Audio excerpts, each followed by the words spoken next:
पुराने ज़माने की बात है कि किसी छोटे से कस्बे के एक सराय में एक नौजवान आकर ठहरा। ये नौजवान बहुत दूर दराज से सफ़र करके आ रहा था। अभी उसने अपना आधा सफ़र भी तय नहीं किया था कि रास्ते में उसे रात हो गई। उस कस्बे में वो एक छोटी सी सराय में ठहरा। उसी सराय में उसकी मुलाकात एक बूढ़े शख्स से हुई जो इत्तेफाक से उसी गांव में जा रहा था जो मंजिल नौजवान की थी, यानी जिस गांव में नौजवान को जाना था। पुराने ज़मानों में लोग पैदल और बैलगाड़ियों पर बहुत लंबे लंबे सफ़र किया करते थे। इत्तेफाक से नौजवान और बूढ़ा खाने के दौरान इकट्ठे हो गए। खाने के दौरान बातों ही बातों में बूढ़े आदमी को पता चला कि नौजवान भी उसी गांव में जा रहा है जिस गांव में उसने जाना है। नौजवान अपने किसी अजीज रिश्तेदार से मिलने के लिए जा रहा था। बूढ़े ने कहा, बरखुरदार, तुम भी चांदनगर जा रहे हो और मैं तो चांदनगर का रहने वाला हूँ। तुम किसके घर जा रहे हो? नौजवान ने बताया कि वो उसके गांव में एक अब्दुल कदीर नामी शख्स के घर जा रहा है। बूढ़ा बहुत खुश हुआ और कहने लगा, बरखुरदार, अभी सफ़र बहुत लंबा है और हम दोनों का सफ़र भी पैदल ही तय करना है। क्यों ना ये सफ़र हम दोनों इकट्ठे ही मिलकर तय करें। नौजवान ये बात सुनकर खुश हो गया और कहने लगा, बुजुर्गवार, जब सफ़र भी हमने एक साथ करना है और हमारी मंजिल भी एक है तो सफ़र में हमें एक साथ हो जाना चाहिए। वो रात उन्होंने खुशगपियों में गुजारी और फिर सो गए। अगले रोज़ उन्होंने सुबह का नाश्ता किया और फिर अपने सफ़र का आगाज़ करने से पहले बाजार से कुछ खाने पीने का सामान खरीदा और फिर अपने सफ़र पर रवाना हो गए। सफ़र पर चलने से पहले नौजवान बोला, बुजुर्गवार, मेरी एक बात सुनिए। बूढ़ा चौंक कर बोला, क्या बात है बरखुरदार? नौजवान कहने लगा, बुजुर्गवार, अगर आप मेरे हम सफ़र बनना चाहते हैं तो मेरी एक शर्त है। बूढ़ा हैरानी से उसकी तरफ देखकर बोला, कैसी शर्त? नौजवान मुस्कुराया और कहने लगा, सफ़र के दौरान मैं जो अमल भी करूं, जो कुछ भी करूं, आप उस बात पर मुझसे कोई सवाल नहीं करेंगे, ना उस बात पर हैरानी और ना कोई तजस्सुस करेंगे। बूढ़ा नौजवान की बात सुनकर बहुत हैरान हुआ। चंद लम्हे खामोश रहने के बाद बोला, ठीक है मियाँ, मगर कुछ नहीं बुजुर्गवार। अगर आपको मेरी ये शर्त मंजूर हो तो मैं इसी शर्त पर आपका हम सफ़र बनूंगा। बूढ़ा मान गया। वो पैदल ही जंगल में सफ़र तय करते हुए जा रहे थे कि सफ़र करते करते दोनों को दोपहर हो गई और पैदल सफ़र करने की वजह से उन्हें बहुत थकान महसूस हो रही थी। दोनों ने फैसला किया कि वो सफ़र की थकान दूर करने के लिए किसी घने और सायेदार दरख्त के नीचे बैठ जाएं। उन्होंने एक घना दरख्त देखा और उसके नीचे बैठ गए। दोनों को भूख भी जोरों की लग रही थी। दोनों ने अपना अपना खाना निकाल लिया। बुजुर्ग कहने लगा, चलो भाई मियाँ, बिस्मिल्लाह पढ़कर खाना शुरू करें। नौजवान बोला, बुजुर्गवार, ज़रा ठहरिए। अरे क्या हुआ? नौजवान बोला, ज़रा रुकिए। ये कहते ही उस नौजवान ने अपने सामान में से एक छतरी निकाली और छतरी खोली। अपने बाएं हाथ में उसने छतरी को पकड़ा और दाएं हाथ से खाना शुरू कर दिया। बूढ़ा हैरान परेशान उस नौजवान को देख रहा था कि ये कैसा बेवकूफ़ इंसान है। हम इस घने और सायेदार दरख्त के नीचे बैठे हैं, फिर भी इस पागल ने छतरी खोल ली है। बूढ़ा उस नौजवान से पूछने ही वाला था कि मियाँ, हम तो इस घने और सायेदार दरख्त के नीचे बैठे हैं, फिर तुमने छतरी क्यों खोल ली? कि अचानक उसे अपनी शर्त याद आई, मगर चारों नाचार सर झटक कर उसने अपना मुंह खोल ही दिया। अरे मियाँ, हम तो एक सायादार दरख्त के नीचे बैठे हैं, फिर छतरी खोलने का क्या मतलब है? नौजवान ने बुजुर्ग की तरफ देखकर कहा, बुजुर्गवार, आपने मुझसे वादा किया था कि दौरान सफ़र आप मुझसे किसी किस्म का कोई सवाल नहीं करेंगे, लिहाजा आपके और मेरे रास्ते अब जुदा हैं। बूढ़े ने नौजवान को नाराज होते हुए देखा तो फौरन बोला, अरे मियाँ, मुझसे गलती हो गई। तुम बेशक इस बात का जवाब ना दो, मगर अब वादा करता हूँ कि अब कोई सवाल नहीं करूँगा। नौजवान उसे घूर कर देख कर रह गया और फिर खामोशी से खाना खाने लगा। बूढ़े ने भी खाना खाना शुरू कर दिया। नौजवान ने बाद दस्तूर अपने बाएं हाथ में छतरी पकड़ रखी थी और दाएं हाथ से खाना खा रहा था। बूढ़ा भी खाना खाता रहा। वो दोनों छतरी के नीचे बैठे खाना खाते रहे। जब दोनों ने खाना खा लिया तो दोनों ने खुदा का शुक्र अदा किया और छतरी बंद कर ली और अपने सामान में रख ली। उस दरख्त के नीचे बैठे हुए कुछ देर उन्होंने आराम किया और फिर सफ़र पर चल पड़े। पैदल चलते सफ़र करते उन्हें शाम पड़ गई। रात का अंधेरा आहिस्ता आहिस्ता फैलने लगा। रात में आगे रास्ता नज़र नहीं आता था और रात के वक्त उन्हें कोई भी जानवर, सांप या बिच्छू उन पर हमला कर सकता था। इसलिए उन्होंने वहीं रुककर रात उसी जगह पर गुजारने का फैसला किया। बूढ़ा बेचारा चल चलकर सफ़र से चूर हो चुका था। अधमुआ होकर बेचारा एक पेड़ के नीचे बैठ गया और उसी जगह एक तने के साथ टेक लगा ली। चलो नौजवान, तुम भी इस तने के साथ टेक लगाकर बैठ जाओ, यहीं कुछ देर नींद पूरी कर लेते हैं। जब थकन उतर जाएगी फिर दोबारा सफ़र शुरू कर लेंगे। मगर नौजवान ने कहा, बड़े मियाँ, ऐसे नहीं। बूढ़े ने हैरानी से उसकी तरफ देखा। तो फिर कैसे मियाँ? नौजवान बोला, हमें कोई ऐसा पेड़ तलाश करना होगा जिसके तने पर हम दोनों आराम से लेट जाएं और उस दरख्त की टहनी इतनी चौड़ी हो जो हम दोनों का वजन उठा सके। हम दोनों की रात वहाँ आराम से गुजर जाएगी। बूढ़ा बहुत हैरान हुआ। अभी वो उससे सवाल करने ही वाला था कि मियाँ किसी दरख्त पर ही क्यों, मगर बेचारा खामोश होकर बैठ गया।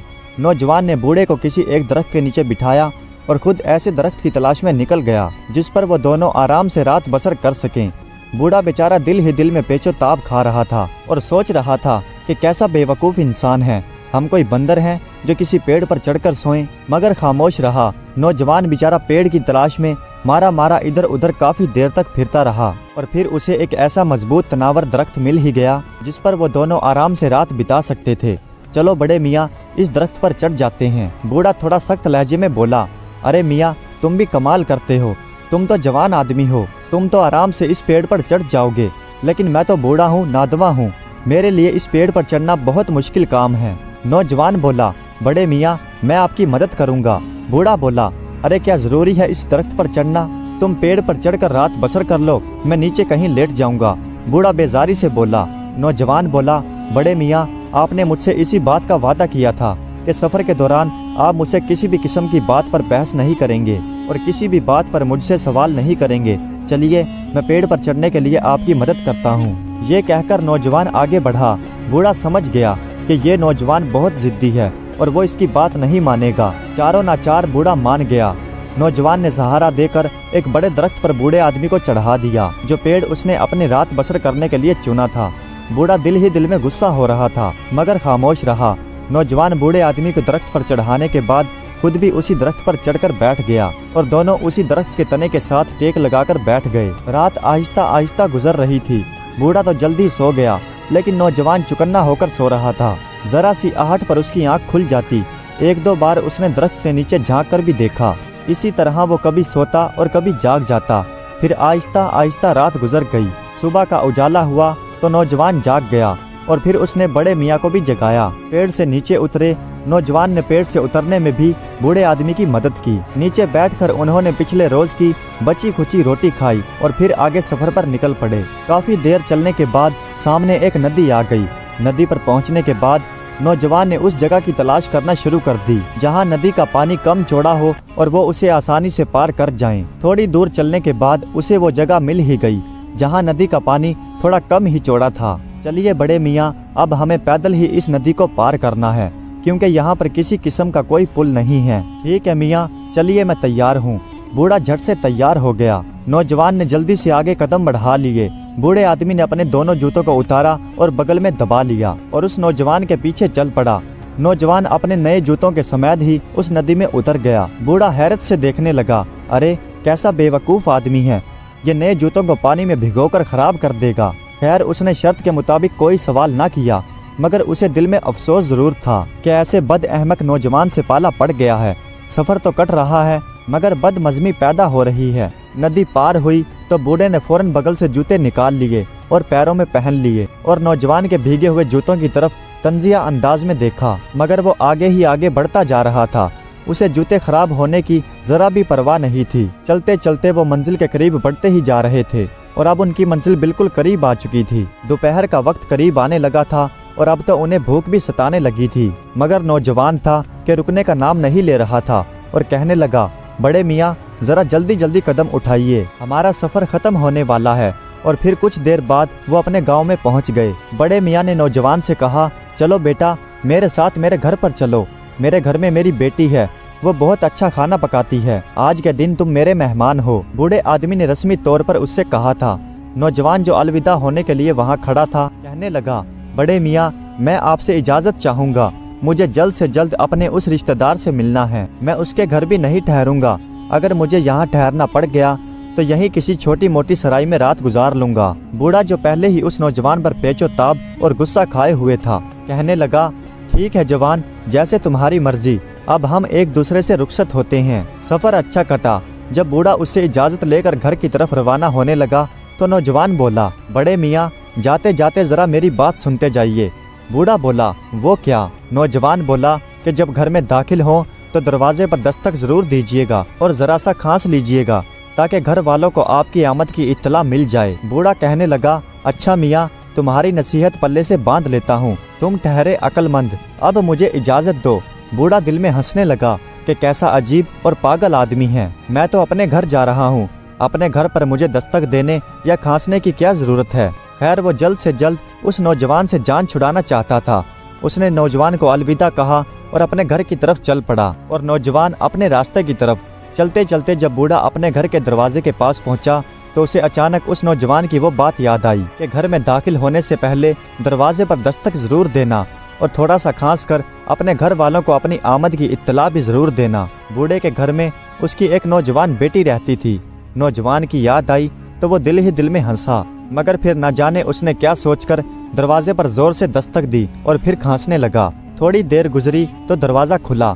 उसकी बेटी गुलनार बानो ने दरवाजा खोला। अरे बेटा, तुमने दरवाजा खोलने में इतनी देर क्यों कर दी?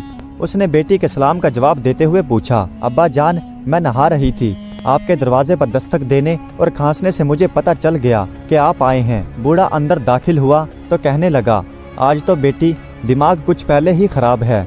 क्यों अब्बा जान, खैरियत तो है? बेटी ने फौरन सहन में चारपाई बिछाते हुए पूछा। अरे बेटा, क्या पूछती हो? एक अजीब किस्म का नौजवान रास्ते में मिल गया था और मेरा हमसफर बन गया था। और फिर बूढ़े आदमी ने अपनी बेटी को शुरू से लेकर आखिर तक सारा किस्सा सुना दिया। बूढ़े आदमी की बेटी गुलनार बानो बड़ी दिलचस्पी से उस नौजवान की जुबानी अपने बाप से सुन रही थी। उसे नौजवान की बातें बहुत भली महसूस हो रही थी। गुलनार बानो बहुत होशियार और अक्लमंद लड़की थी। अपने बाप की सारी बात सुनकर कहने लगी, अब्बा जान, वो नौजवान कहाँ चला गया? बूढ़े ने बताया कि वो अपने किसी रिश्तेदार के घर गया है, मगर था बड़ा खुददार। कहने लगा कि रात गुजारनी पड़ी तो किसी सराय में गुजारूंगा, मगर रिश्तेदार के घर पर नहीं ठहरूंगा। लड़की सोच में पड़ गई और कहने लगी, अब्बा जान, अगर मैं कुछ कहूँ तो आप बुरा तो नहीं मानेंगे? बूढ़ा हंसकर बोला, नहीं मेरी बेटी, तुम कहो और मैं बुरा मान जाऊँ, मुझे पता है कि तुम बहुत समझदार हो। वो लड़की कहने लगी, अब्बा जान, वो लड़का बेवकूफ़ नहीं बल्कि बहुत समझदार है। समझदार नौजवान? वो कैसे बेटी?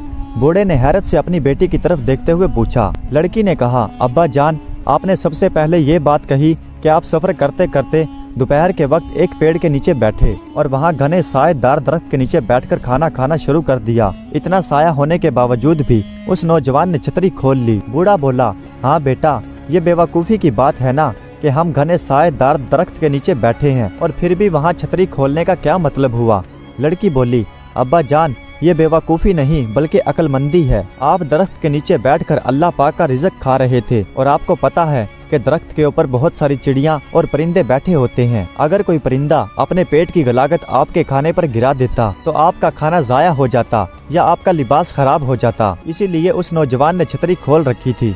बूढ़ा ये बात सुनकर हैरान रह गया। हाँ बेटी, तुमने बात तो बहुत पते की है, लेकिन देखो ना कि हम किसी दरख्त के नीचे बैठकर भी तो रात बसर कर सकते थे, मगर मुझ जैसे कमजोर बूढ़े आदमी को वो दरख्त के ऊपर चढ़ाकर ले गया। बेटी बोली, अब्बा जान, मैं फिर कहती हूँ कि वो बेवकूफ़ नहीं, समझदार है। आपको मालूम है कि आप खतरनाक जंगल में सफ़र कर रहे थे जिसमें बहुत खूंखार और खतरनाक किस्म के जानवर होते हैं। जब रात के वक्त आप सो रहे होते तो कोई भी दरिंदा आप पर हमला कर सकता था और आपको जान से मार सकता था। इसीलिए उस नौजवान ने अक्लमंदी की और दरख्त के ऊपर चढ़कर ही रात गुजारने को तरजीह दी। बूढ़ा ये बात सुनकर भी हैरान हुआ। फिर बूढ़ा कहने लगा, मगर बेटी, तुमने ये बात तो माननी पड़ेगी कि मैंने उस जैसा बेवकूफ़ इंसान आज तक जिंदगी में नहीं देखा। उसने नए जूते पानी में डालकर खराब कर दिए जबकि हम पैदल ही नदी पार कर रहे थे। अब बेटा, इस बात को तो हम अक्लमंदी नहीं कह सकते। लड़की बाप की बात सुनकर कहने लगी, अब्बा जान, ये भी अक्लमंदी है। नए जूते इंसान की जान से ज्यादा कीमती तो नहीं होते। इसीलिए उस नौजवान ने अपने जूते नहीं उतारे थे। अपनी बेटी की बात सुनकर बूढ़ा आदमी सोच में पड़ गया और कहने लगा, वाकई ही वो नौजवान तो बहुत समझ वाला था। गुलनार बानो कहने लगी, जी अब्बा जान, कल रात के खाने पर आप उसे अपने घर जरूर बुलाइए। बूढ़ा कहने लगा, मगर बेटी, मुझे क्या मालूम कि वो अभी भी अब्दुल कदीर के घर पर है या चला गया है। लड़की कहने लगी, अब्बा जान, उसने कहा था ना कि वो रात किसी सराय में गुजारेगा। आप सुबह जाकर उसे खाने की दावत दे आना। देखें, वो हमारे गांव का मेहमान है, आप उसे खाने पर जरूर बुलाइएगा। बूढ़ा, जो पहले ही अपनी बेटी गुलनार बानो की अक्लमंदी का कायल था, अपनी बेटी की बात सुनकर मुस्कुराया और कहने लगा, जरूर बेटा, मैं सुबह जरूर सराय में जाऊंगा और मैं जरूर उस लड़के को कल शाम के खाने की दावत पर बुलाऊंगा। میرے خیال سے کل شام کے کھانے کی دعوت ٹھیک رہے گی۔ جی ہاں ابا جان، بالکل۔ صبح سویرے وہ بوڑھا آدمی سرائے کی طرف چل پڑا۔ اس گاؤں میں ایک ہی پرانی سی چھوٹی سی سرائے تھی اور اس بوڑھے آدمی کو نوجوان کو ڈھونڈنے میں کوئی دقت نہیں آئی۔ نوجوان اپنے کسی رشتہ دار کے گھر پر جانے کے لیے تیار ہو رہا تھا۔ بوڑھے نے جب اس نوجوان سے ملاقات کی تو وہ نوجوان بہت خوش ہوا اور پھر بوڑھے نے نوجوان کو رات کے کھانے کی دعوت پر اپنے گھر بلایا۔ نوجوان نے شکریہ ادا کر کے معذرت چاہی، مگر بوڑھا آدمی کہنے لگا، بیٹا یہ میری نہیں بلکہ میری بیٹی کی خواہش ہے کہ آپ ہمارے گاؤں میں مہمان ہیں اور اسی لیے ہمارے گھر پر ایک بار ضرور آئیں اور پھر رات چاہے سرائے میں آ کر گزار لینا اور پھر صبح اپنے گھر واپس چلے جانا۔ چاروں نہ چار نوجوان کو بوڑھے آدمی کی پیشکش قبول کرنا پڑی۔ بوڑھا خوشی خوشی اپنے گھر واپس آیا اور گھر آ کر اپنی بیٹی گلنار بانو کو بتایا کہ اس نوجوان نے اس کی دعوت قبول کر لی ہے۔ بیٹی شام کے وقت کا کھانا تیار کرنے لگی۔ اس نے اچھا سا سالن بنایا اور روٹیاں بنائی۔ رات کے وقت نوجوان ان کے گھر پر آ گیا۔ بوڑھے نے دروازہ کھولا اور عزت سے اسے اندر دعوت دی اور مہمان خانے میں بٹھایا اور پھر پردہ بھی گرا دیا۔ بوڑھے کے گھر میں ایک جذباتی سا ملازم بھی تھا اور پھر بوڑھا اور نوجوان مختلف موضوع پر باتیں کرتے رہے، لیکن بوڑھے آدمی نے اپنی بیٹی کے ساتھ ہونے والی ملاقات پر کسی بھی قسم کا ذکر نہیں کیا، لیکن اندر ہی اندر وہ نوجوان کی عقل مندی کا قائل تھا اور شرمندہ بھی ضرور تھا۔ جب کھانا تیار ہو گیا تو گلنار بانو نے ملازم کو بلایا، اس کے ہاتھ میں روٹی اور سالن پکڑایا اور کہنے لگی، جب تم اس نوجوان کے سامنے یہ کھانا لے کر جاؤ تو یہ چند اشعار اس کے سامنے کہہ دینا۔ چاند کی 14ویں رات اور آسمان پر تارے گھنے گھنے، 4 برج مسجد کے چاروں کونوں میں کھڑے کھڑے۔ ملازم نے شعر یاد کر لیا۔ راستے میں لذیذ کھانے کی خوشبو سے ملازم کا دل للچانے لگا۔ اس نے ایک ایک کر کے بوٹیاں نکال کر کھائی اور ان میں سے ایک ایک روٹی بھی چٹ کر گئی اور پھر مہمان کے سامنے لے جا کر کھانا رکھا اور پھر گلنار بانو کا شعر سنایا۔ چاند کی 14ویں رات اور آسمان پر تارے گھنے گھنے، 4 برج مسجد کے چاروں کونوں میں کھڑے کھڑے۔ نوجوان نے جب یہ شعر سنا تو اس نے کھانے کی تشک کی طرف غور سے دیکھا۔ اس نے سالن کو دیکھا، روٹیاں گنی اور ملازم سے کہنے لگا، اپنی مالکن سے جا کر کہنا، چاند کی 14ویں رات اور آسمان پر تارا کوئی کوئی، 4 برج مسجد کے اور ان میں سے ایک گرا ہوا۔ ملازم نے شعر یاد کیا اور واپس جا کر اپنی مالکن گلنار بانو کو سنا دیا۔ گلنار بانو بہت عقل مند اور ہوشیار تھی۔ پورا شعر سننے کے بعد ملازم کو ڈانٹ کر بولی، سچ سچ بتا، تم نے سالن میں سے بوٹیاں نکال کر کھائیں اور ایک روٹی بھی چٹ کر گئے۔ یہ سن کر ملازم کا رنگ زرد ہو گیا، تھر تھر کانپنے لگا اور حیران ہو کر سوچنے لگا کہ مالکن کو کیسے پتا چلا۔ نوجوان دعوت کھا کر چلا گیا تو گلنار بانو نے باپ کے سامنے اس ملازم کو خوب ڈانٹا اور اس کی چوری کی سزا کے طور پر اسے نوکری سے نکال دیا اور پھر اپنے باپ سے کہنے لگی، ابا جان، میں نے شعر کے ذریعے اس نوجوان کو یہ پیغام دیا تھا کہ 4 روٹیاں ہیں اور سالن بوٹیوں سے بھرا ہوا ہے، لیکن جواب میں اس نوجوان نے مجھے بتایا کہ 1 روٹی کم ہے اور سالن میں سے بوٹیاں بھی غائب ہیں۔ بس اسی سے مجھے ملازم کی چوری کا پتہ چلا اور اسی لیے میں نے اسے نوکری سے نکال دیا۔ بوڑھا اپنی بیٹی کی عقل مندی اور نوجوان کی سمجھداری پر دل میں اش اش کر اٹھا اور اپنی بیٹی سے کہنے لگا، بیٹی میرے خیال میں جس طرح سے تم سمجھدار ہو ویسے ہی وہ نوجوان بھی عقل مند ہے۔ لڑکی نے شرم سے سر جھکا لیا۔ بوڑھا کہنے لگا، بیٹا میرے خیال سے تمہارے لیے اس سے سمجھدار اور بہتر لڑکا کوئی نہیں ہو سکتا۔ اگر تم یہ بات مان لو تو کیا میں اس لڑکے سے بات کروں؟ گلنار شرما کر اپنے باپ سے بولی، ابا جان جیسے آپ کی مرضی۔ بوڑھا کہنے لگا، وہ نوجوان آج یہاں سے رخصت ہو جائے گا۔ بوڑھا اسی وقت بھاگ کر سرائے میں پہنچا اور نوجوان سے کہنے لگا، نوجوان میری ایک ہی بیٹی ہے، میرے پاس جو کچھ بھی ہے وہ اسی کا ہے۔ تمہاری نیک نیتی، عقل مندی، سمجھداری اور شرافت کا میں قائل ہو گیا ہوں۔ اگر تم برا نہ مانو تو میں اپنے دل کی بات تم سے کہوں، میں تمہیں اپنی فرض زندگی میں لینا چاہتا ہوں۔ اگر تم برا نہ مانو تو اپنے ماں باپ کو لے کر میرے گھر پر آ جاؤ۔ وہ نوجوان جو پہلے سے ہی گلنار بانو کے لذیذ کھانے اور عقل مندی سے قائل ہو چکا تھا، فوراً مان گیا اور بزرگ سے وعدہ کیا کہ وہ اپنے گھر پہنچ کر اپنے والدین کو ضرور لے کر آئے گا۔ اور پھر چند روز بعد وعدے کے مطابق وہ نوجوان اپنے والدین کو گلنار بانو کے گھر پر لے آیا۔ ان کی بات طے ہو گئی اور پھر کچھ دنوں بعد دھوم دھام سے اس لڑکی کی شادی اس عقل مند نوجوان سے ہو گئی اور پھر دونوں عقل مند اور سمجھداری سے بھرپور ہنسی خوشی اپنی زندگی گزارنے لگے۔ دوستو، امید کرتا ہوں کہ آج کی یہ ویڈیو آپ کو پسند آئی ہوگی۔ اگر ویڈیو اچھی لگی ہو تو کمنٹس میں اپنی رائے کا اظہار ضرور کیجیے گا۔ ہمارے چینل کو سبسکرائب کر دیجیے گا۔ ویڈیو دیکھنے کا بہت بہت شکریہ۔